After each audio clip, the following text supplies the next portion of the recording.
Salut à vous, internautes de tout genre et de toutes parts. Bienvenue dans ce premier tutoriel vidéo consacré au logiciel AVI Demux et où on va voir comment renier une vidéo. Alors de pas renier, qu'est-ce que je veux dire? Je veux tout simplement dire supprimer ou plutôt disons redimensionner une vidéo à notre guise. Alors disons qu'on ait par exemple un logo ou une écriture ou plutôt un texte ici qui nous gêne et qu'on voudrait supprimer. Bien sûr, il y a différentes manières de faire. On peut en premier lieu par exemple flouter cette partie-là. Voilà, je consacrerai un autre tutoriel vidéo à ce sujet. Ou sinon, on peut supprimer quelques pixels en bas. Voilà, donc c'est ce qu'on va voir aujourd'hui dans ce tuto-là. C'est comment supprimer, ou plutôt comment appliquer une bordure à supprimer. Bref, on va voir tout ça tout de suite. Alors la vidéo en question, c'est celle-là, une vidéo consacrée à un prototype de chez Mozilla qui se nomme Seabird. Bon, on en rêve, on verra ça après si ça sortira. Donc première chose à faire, ouvrir le logiciel AVI Demux. Bien sûr, je ne pense pas que ça soit la peine de vous expliquer comment l'installer. L'installation sous Linux se fait le plus simplement au monde. Un simple sudo apt-get install AVI Demux devrait vous satisfaire et devrait installer les paquets adéquats. Sur Windows, en sachant qu'AVI Demux est un logiciel libre et multiplateforme, ce qui veut dire qu'il marche sur Windows, sur Macintosh, sur Linux, sur BSD aussi. Alors voilà. Alors, il suffit juste de taper AVI Demux sur Google, aller dans le site officiel pour le téléchargement. Voilà.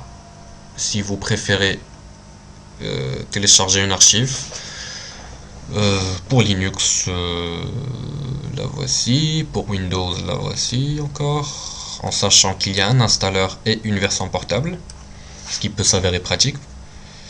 Et pour Macintosh ainsi que BSD.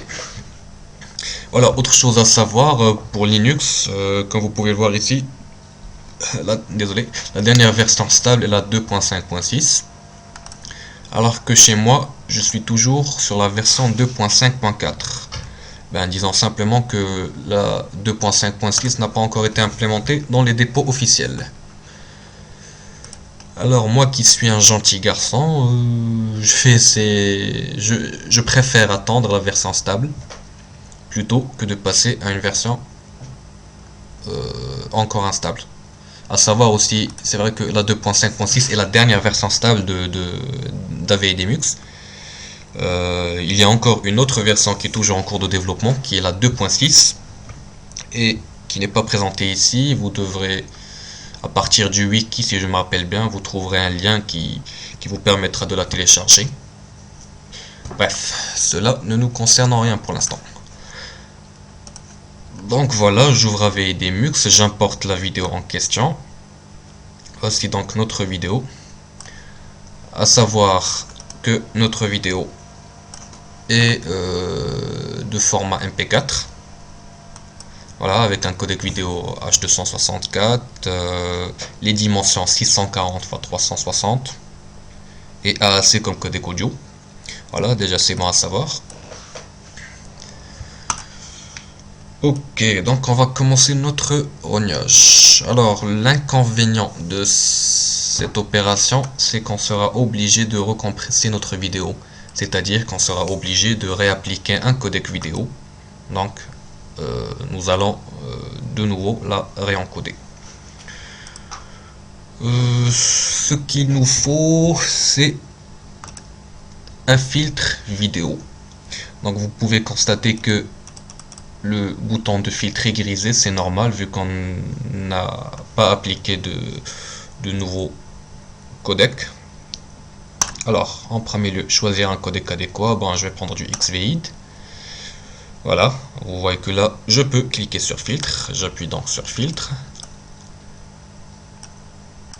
Dans la catégorie transformer, je choisis le filtre crop pour retailler la vidéo.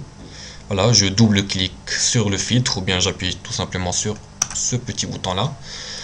Donc s'ouvre donc la fenêtre de manipulation du filtre.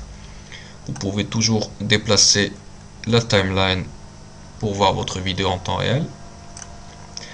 Alors comme déjà dit, je vais appliquer, plutôt je vais supprimer du côté gauche 10 pixels, du côté droit 10 pixels. Voilà, vous constatez que la partie à supprimer est visible en vert, en couleur verte. Donc disons que je veux supprimer 15 pixels en bas, voilà. Donc vous l'aurez compris, la partie verte sera celle qui sera supprimée. Et ce qui reste, ça sera notre vidéo finale. Alors, chose assez importante à savoir, c'est que vous ne pouvez pas redimensionner les vidéos à votre guise. C'est-à-dire que par rapport au format de la vidéo, il y a quelques normes à respecter et quelques normes concernant les dimensions. Bon, pour les besoins du tutoriel, je ne vais pas trop approfondir ce sujet. La vidéo est une toute petite vidéo. Voilà, je ne compte pas la lire sur un lecteur multimédia ou sur un lecteur de salon, quelque chose comme ça. Donc, pas besoin de respecter ces normes à la lettre. Voilà, après avoir appliqué les bordures à supprimer, j'appuie sur valider. Si vous voulez encore une fois revoir, ou plutôt voir l'aperçu final, il suffit juste de cliquer sur aperçu. Voilà, c'est donc la vidéo finale. Donc voilà, on voit bien que elle a été reniée et des parties ont été supprimées. Voilà, je valide. La largeur n'est pas un multiple de 8. Ben voilà, on revient sur ce que je viens juste de vous expliquer par rapport aux normes et les dimensions. Ce n'est pas très important pour nous. Voilà, on valide tout simplement. La vidéo a bel et bien été reniée. Ce qu'on va faire, c'est qu'on va voir la différence entre la vidéo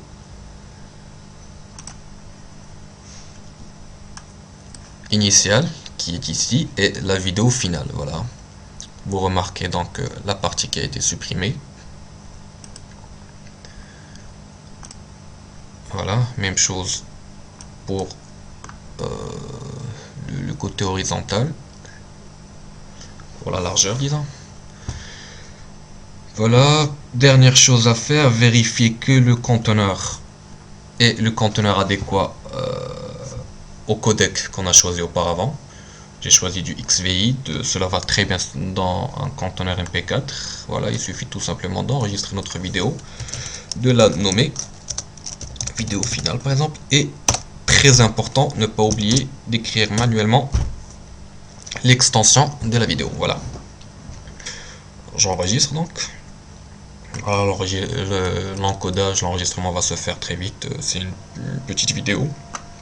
Vous pouvez en temps réel encore une fois lire, avoir toutes les informations sur la procédure, toujours en phase d'encodage, le codec vidéo utilisé, le codec audio copie, ce qui veut dire que c'est le même que la vidéo initiale, le conteneur, ainsi que la taille de la vidéo, la taille de l'audio, bref. Le fichier a été enregistré avec succès, je valide, je vais tout simplement m'en assurer. Je vais donc sur vidéo. Voici donc la vidéo finale, qui est étrangement, qui a une taille plus grande que la vidéo initiale. Parce qu'on a appliqué une nouvelle compression, c'est pour ça. Voici donc la vidéo. Bon, c'est vrai qu'à l'œil nu, nous ne verrons pas beaucoup de différence. Mais vous voyez bien que le rognage a été appliqué. Voilà, je vous remercie d'avoir regardé ce tutoriel vidéo. Et je vous dis à très bientôt. Merci encore. Au revoir.